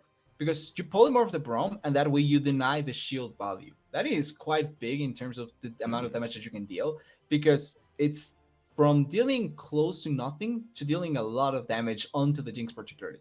So the polymorph going to play an important factor, and I think that's going to be the main difference maker when looking at how the bot lane dynamic goes. Because apart from that, it's pretty much similar to the Melio, and no Yeah, healing. yeah, definitely. So we'll see if Rusher and his support down there, I'm completely blanking on the name, my apologies, are going to be able to find that nice early advantage for themselves once again. If Mumu is going to be pathing down towards that bottom side to get his bot lane ahead once again. But overall here, TDS, do you have a preference between these two drafts? So the Kane really is the crux of it, I think. Anti-Gravity on their most played, but Rusher on the Aphelios again with some more frontline to work with this time around. Where are you leaning? What's your prediction? Well, I'm always a fan of the consistency factor, and I think that that's what Rude Awake Mint Gaming does have this particular game with a really easy to execute front to back teamfight come. So I'm going to favor them going into the second game. But Rude Awakening does have some interesting tools, and the Laoi can be one of the biggest wildcards possible because if she wins lane, it's going to be really difficult to stop her. Certainly. Well, we shall see if stopper they can. Mint Gaming on the blue side this time around picked up the win in game number 1 after quite a slugfest between these two teams. Rude Awakening backs against the wall now. Need to pick up a win to push us to game 3. You don't want to miss it. We'll see you soon.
Hello, everybody. Welcome back to the Rift. Into the breach we go once more. Both of these teams, once again, Rude Awakening selecting the red side this time around. They did go with the Alawi for just Dev on R5 into the orange. Would be a pretty strong matchup up there, but they are just a couple of tanks, so not sure if they're really going to be deciding the result of this game necessarily, at least not by themselves. Myers and Bots maybe going to go for this invade now. We'll be walking over a ward, though. This is on full vision. They're just going to get some vision of their own. Oh, maybe more vision here. Maybe a 5. Yeah. Now, the side of Rude Awakening, of course, being able to identify the junglers on the other side of the map. They're going to get their own deep ward. A couple of them, actually. Technically, yeah. I was thinking, if they got a lens, if someone got a lens, that is at least more experience in gold than you typically get from just one ward. So that could be a difference in the lane. Yeah. All right. So we do see Myers on the Kayn. First strike is the rune selection, and the Gust Walker is the jungle pet. So I want to say that he wants to go blue. He's pathing towards the bot side as well. So an early bot gank, get yourself some early blue orbs. Feel like that's probably going to be the play. Mid or bot gank, like any of the two sets you up for the blue Kayn. So yeah, I agree. I think it's probably going to be for the blue Kayn. This game is quite an interesting one, but you do already have the Braum and the Ornn, which means that you do get the leeway of opting into the Assassin Kayn. And if you're able to get onto the backline, you destroy 3 out of the 5 champions in that team if you're able to get there. Yeah. No, Montoya stepping forward, level 2 advantage for the bot lane of MYNT Gaming. Rusher and Potato getting pushed out here. Concussive blows stacking up the zap as well. One more rocket. Bingo picks up the first blood. Bingo Bongo, what's his name? Oh, that's going to be the AD carry of MYNT Gaming getting the early lead this time around. And we get a similar thing to the previous game. 80 carries getting first blood in both of them. But this time around, it's Bingo that secures it, and a really good start for the side of MYNT Gaming. No respect coming in from both Rusher and Mr. Potato in how they fought that. And it also came through when Braum missed the Q. If the Q hits, I think it's actually Rusher the one that dies. But still, it's a first blood. It doesn't really matter who dies, it's who gets it.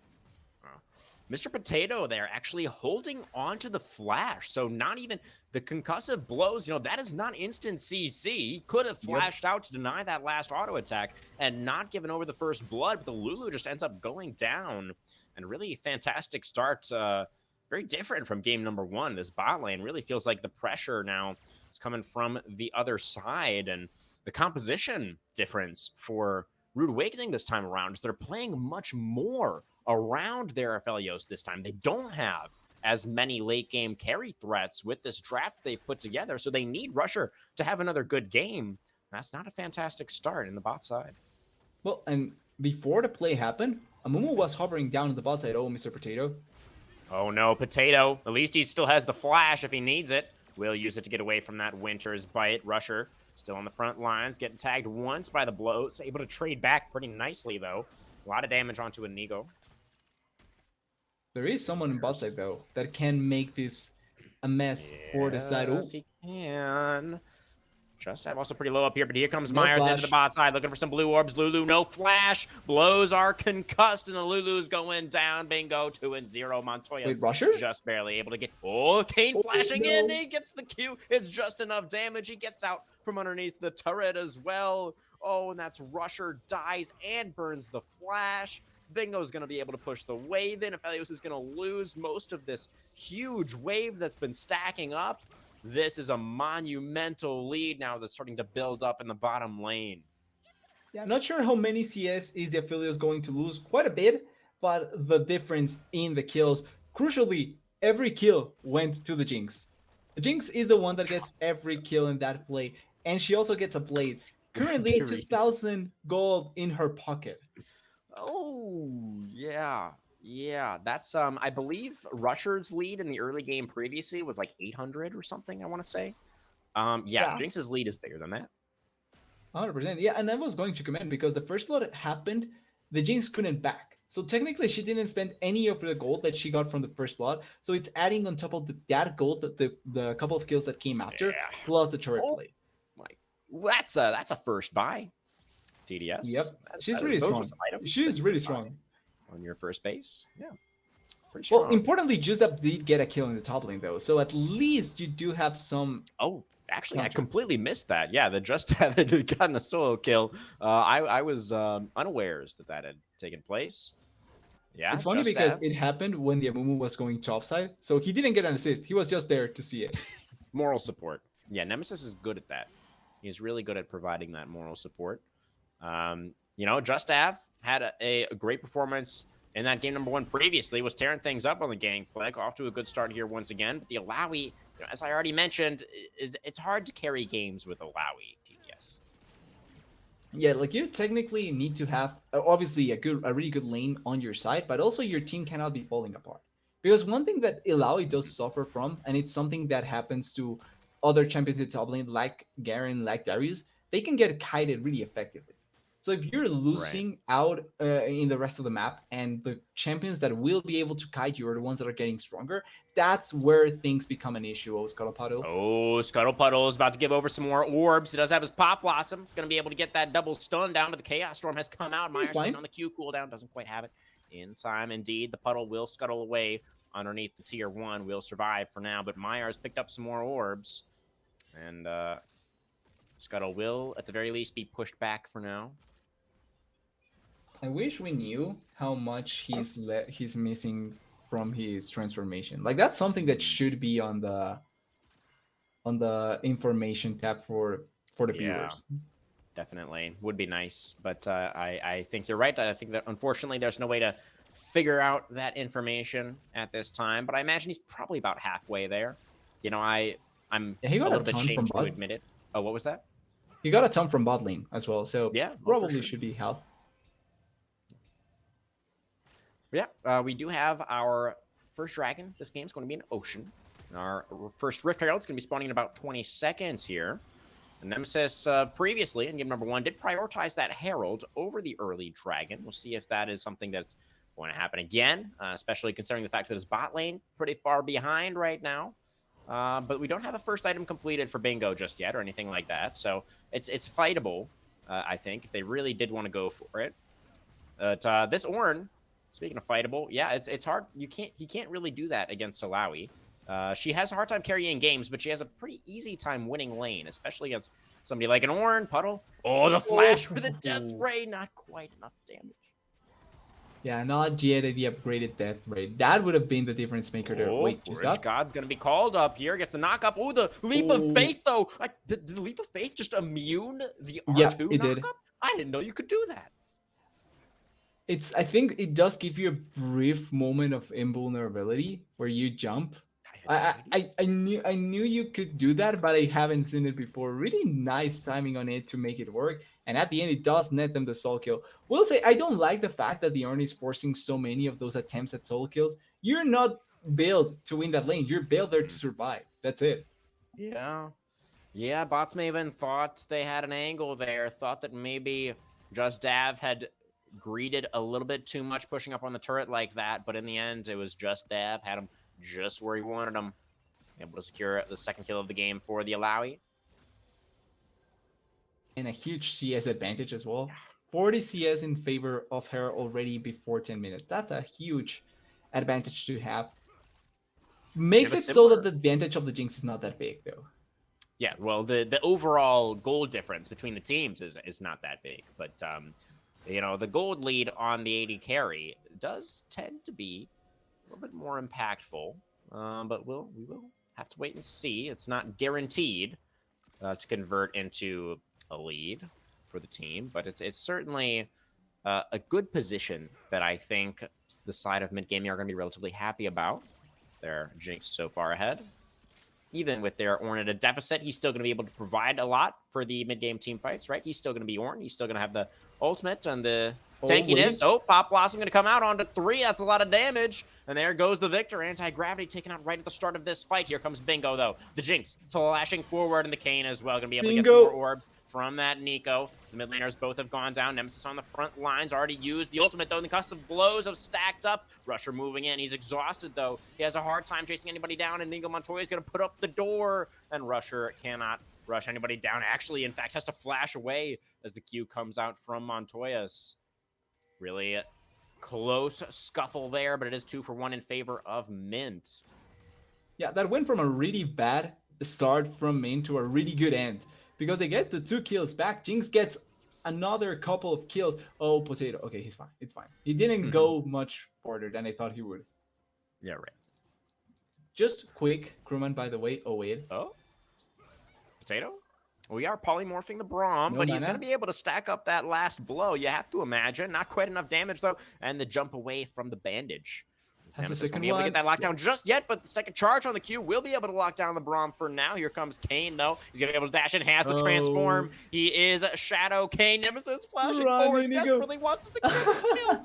Oh, but it's just not even going to happen for the little Amumu. He's just going to be sadder than ever. And transform completed now for Myers. This is starting to feel like a pretty solid early game for MYNT. They're up a couple K now. Yeah, just as a quick thing, I was going to commend crewman. Yeah. Jinx has Kraken Slayer plus Berserker Boots completed. Yeah. To just Aphelios having the Noon Quiver. And the bow, Recurvo. He also has that. He does. He does. He has some brown paper bags as well on his feet. So that's something that he does have. As Justav pushing up again, will have to flash away from the Forge God this time. Not wanting to just go for the ultimate buffer there for, I suppose, for reasons. I'm guessing he doesn't want to use it because he's wanting to keep it for a potential engager fight. Because he knows that he can keep pushing. So I feel like that's the real reason. It might be difficult to execute as well. I don't know how tight that timing window is. Like if you have to cast it right as the ram is on top of you, or like if you have a little bit of a bigger window there, I'm really not sure. Yeah, and with the health disparity at that point, it's probably, if you fail, which is possible, then you give up the kill and a lot of gold back. So probably not worth it at all. Anyway. Yeah. So I think we can definitely respect the usage of the flash there from Justav. To be able to get himself out of that one. You know, maybe it was just pushed up a little bit too far, but still, no harm, no foul. The Alawi is going to be still pretty comfortable up there in that top lane. We do see Nemesis onto the Rift Herald, so we're going to be able to secure that one. We don't have a whole lot of time to get turret plates with it, though. Only 1 more minute before those do fall off. So it's going to need to be the Herald secure into the immediate Herald drop from the King. That's the only way that I can see this Herald being valuable is if you get it and go top immediately. Because bot lane, it's impossible. And mid lane, I think that it's easier to try and stop. Like, look at top. It's way easier to just use it here. Yeah, Kayn is here, though. Known to us, not known to King Nemesis. But he will potentially be looking mid lane here instead. 35 seconds on those plates. Kayn's going to spot him out. Myers, eyes on the Amumu. I don't think they're going to get a chance. I don't know if Nemesis is going to be able to get in here in time. It's looking like those plates are going to be falling off. Kayn still hovering in the area. That's Mumu going very deep. Desperately wants to get up to that turret so he can drop it, but it's not going to happen. And now Myers has closed the distance. This is not a tanky Mumu. He's rushing Demonic Embrace. He doesn't have the resistance yet. He's at risk of being assassinated. He has a lot of damage, but it's not quite enough as a Myers completed Duskblade, and he wall rides away from the Nico Q. Gets away from that as well. Tragedy for Nemesis. Doesn't get the Herald drop. Ends up giving over a kill to Myers. Tragic indeed. It's disaster. They don't get the Herald drop. They don't get the plates. King Nemesis dies. And they also don't get anything for this Ilaoi. They do get the flash out from bots Maven up there in the top lane thanks to the he's shielded. Shield value. He's fine. Dragon looking to be secured, though, here. I have to imagine with Aphelios pushed out of lane for now. Should be a pretty easy first Dragon, by the way. Oh, true. Yeah, very, very late first Dragon once again. Here comes a nice roam from bots Maven. Has the lockdown for the Nico. Pop Blossom does come out, but it's just not going to do a whole lot as Anti-Gravity is able to pick up their first of the game. Great play there by bots Maven. Yes, more than likely they are going to lose the turret, but I think it's worth. It's really worth. You get a kill, you get the Dragon down there in the bot lane anyway, and going to get a counter turret down here. Overall, for the value of the game, it's much better. Rushers, I don't think they get the minion wave. Yeah, we do have another wave coming in though, and we have some pretty but Amumu is here. King Nemesis is in the bot lane to defend against the dive. Second banish toss not going to connect. Amumu's not going over the wall, probably for the best because he doesn't have ultimate. So would have been hard to follow up on that. Actually, I think Amumu should be grateful that he didn't take that Q. Agree. And they also take the mid lane turret, by the way. So the value from the Illaoi turret, not as much as what the side of MYNT Gaming at the end is able to get. And they can still get a kill here. They're still looking. It's another minion wave. That's the flash. Oh, Myers. Yep, that's the Kill blue the cane turret. assassin damage already online. Dodges away from the Moonlight Vigil. Both flashes expended. Oh, the super mega death rocket, that? true to its name there, as Bingo lines it up, takes down the enemy carry. Nemesis got in with the bandage toss now. Does have the curse of the sad. Wait, where'd he go? Wasn't there a second ago? I thought there was, but there is an Illaoi who's doing some work, able to take down the support. Anti-gravity now on the front lines, getting bonked a little bit by Illaoi's weapon, whatever that is. Dodges away from the tentacle, though, and one more death ray will secure the kill onto the tentacle lady. Bingo. Next on a potato. One more rocket. Yeah. It's the death ray, in fact, from Anti-G. Picks up the double, and our Game 1 MVP is off to the races now.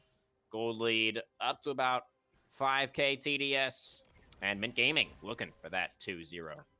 Bingo backing with 3,300 gold in his pocket. Yeah. AD carry is going to complete the Gale Force as he's backing. Yep.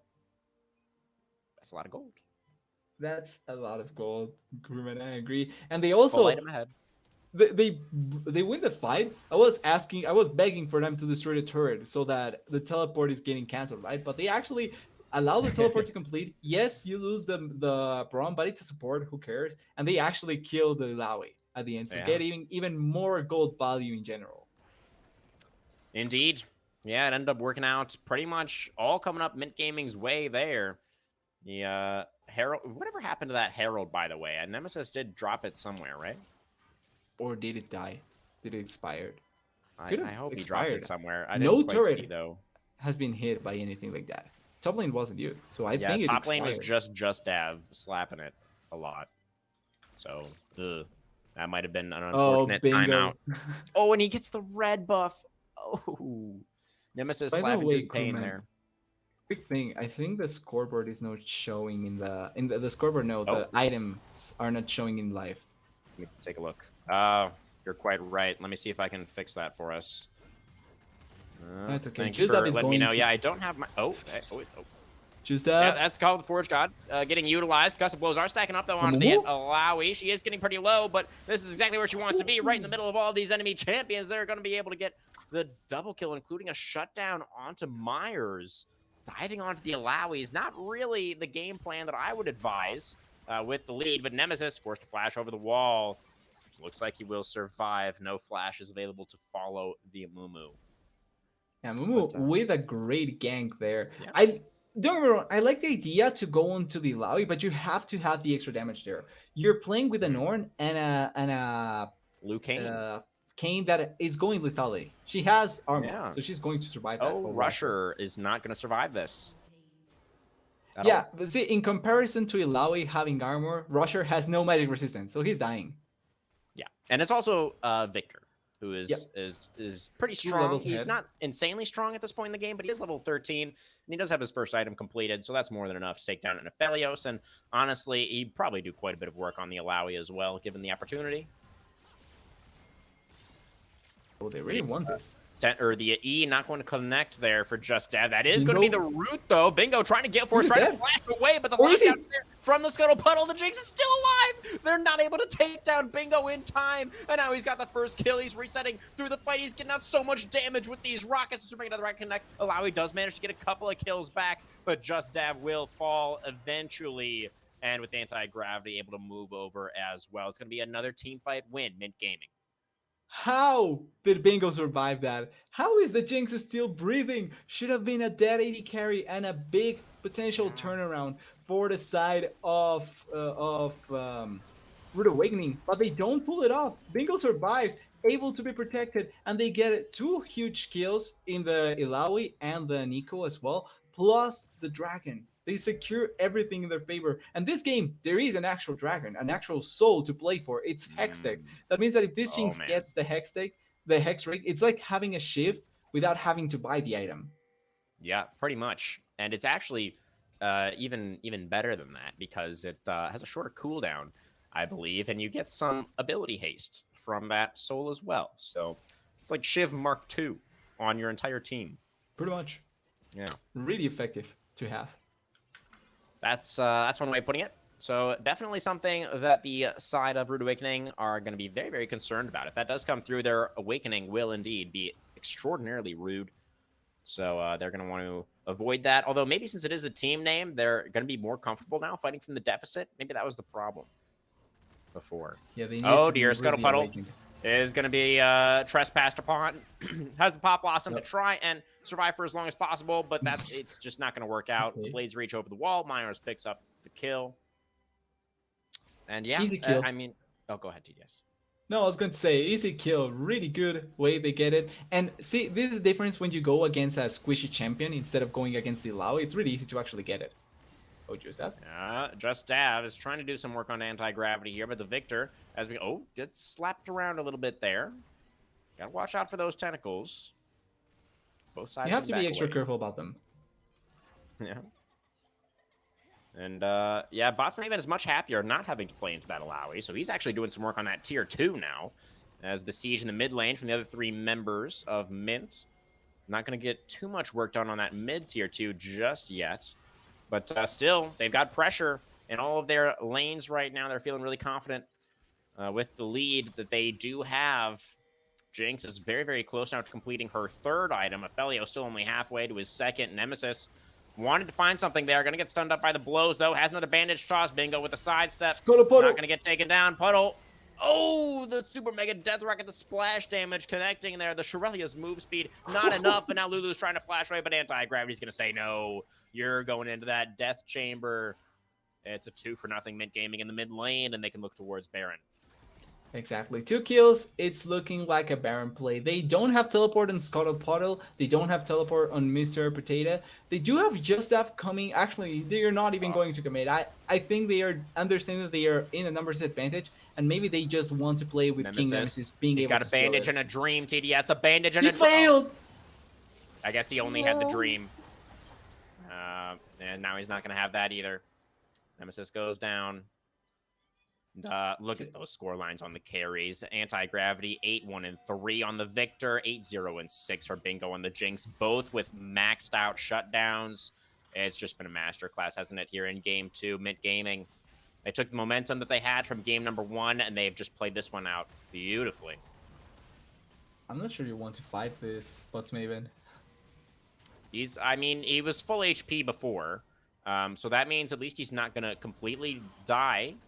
But yeah, I think we are going to continue to advise against being on the same screen as Alawi as much as possible for the Ornn. Yeah, ideally you don't want to fight against her alone. But they do have Baron, so it's not like I mean, it he matters tried that to much. bring friends earlier, and that didn't work either. So really, I think he just wants to not fight against Alawi full I think he stop, brought the wrong friends. Okay, well, we've got a Braum here now. That's one friend. We're also got a Victor teleporting in, but his top laner is going to be dead by the time he gets here. Just Dav is going to get concussed, though. The blows are coming through. The Victor has a death cap now, so he has a whole bunch of damage. It's going to be enough. It eventually will be, as Myers makes his way over to assist in that kill as well. But oh my goodness, Just Dav, absolute raid boss, survived for so long. Yeah, it's scary how close it got to when it was just a 2v1. Oh, flashing in for the root, and Nico is here. She was disguised as a minion, and they're going to be able to take down Bingo. Oh, but Myers is going to cause that victory to be extraordinarily short-lived as he easily swoops into the mid lane, picks up a triple kill, and now it's just Nemesis who's about to be dethroned. Mumu has a surprising amount of damage, and he does have that demonic embrace and the sunfire, so that's actually an incredible amount of damage over time, and Nemesis, in fact, will survive. And we'll take Kane with him as he wanders back into his own jungle. Well, they took 3 Barons out of the play, and they also got the huge shutdown onto Bingo, and it went to the Nico, if I'm not wrong. So gold wise, it's a really good play for the side of Rude Awakening. Will it be enough? I'm not sure. Dragon just spawned. They do have numbers advantage, but there is portals, so they can try and get to the plate before it is complete. It is done by them. Oh, okay. they know where King Nemesis is. Nemesis, yeah, they're well aware of this Mumu's position. He's trapped in the Dragon Pit. He's going to get concussed a little bit, although Inigo Montoya is a little bit alone right now. The follow-up is not going to be immediate. Nope. Here comes the Forge God, though. Going to get called on, finds the knock-up onto 2. Braum forced to flashback towards his team, but the jungler is going to get taken down as the Amumu finished off there by a death ray. Victor able to secure the double kill, and Mingo, excited, sprinting forward, will take down Rusher as well.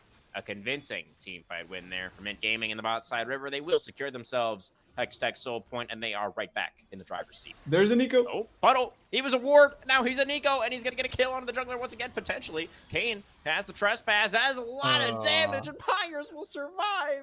Oh, no, the Kane slips away through the terrain once again. Potato is just a lonely little Lulu. There's nothing left for him here. It's going to be a double for Bingo.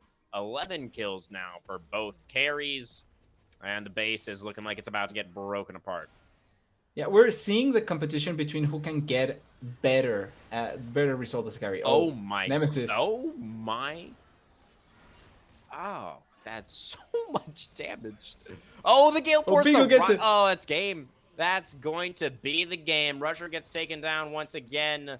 This one much faster. Much faster than what we saw in game number 1. This time, it was MYNT Gaming who came away with the early lead, and it's MYNT Gaming who slammed this one home just around 27 minutes. There's absolutely nothing that Scuttlepuddle can do. Not even a prayer of making something happen there.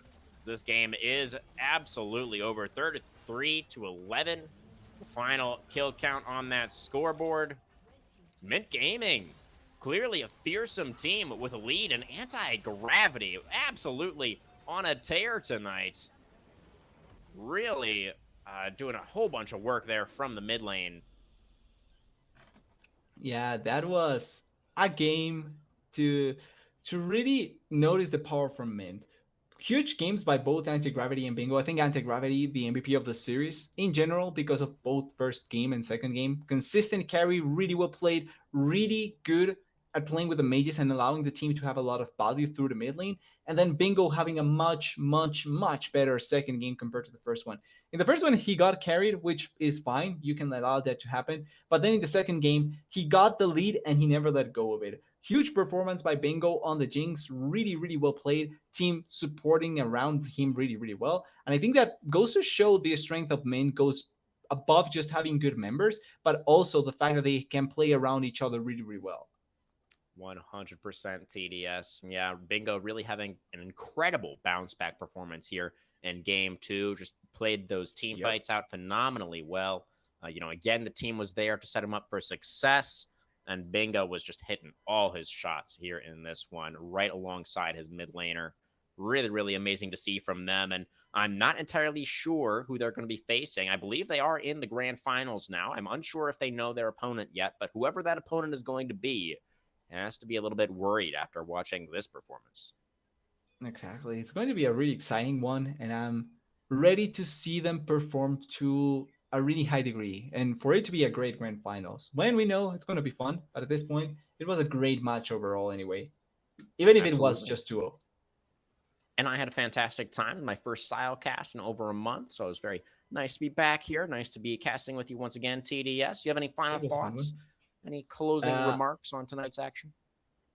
Excited for the future games. Hope to get the grand final to be in the grand finals if possible. Hope to cast another one with you, crewman. And if you don't follow me at TDS Casts in Twitter. Oh, and I am at crewman44.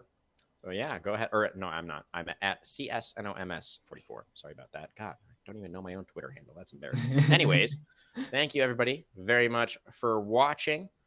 From myself here, from TDS, from the entire production and staff at Style, we appreciate you all very much. We hope to see you back here again real soon, and have a fantastic rest of your Monday night.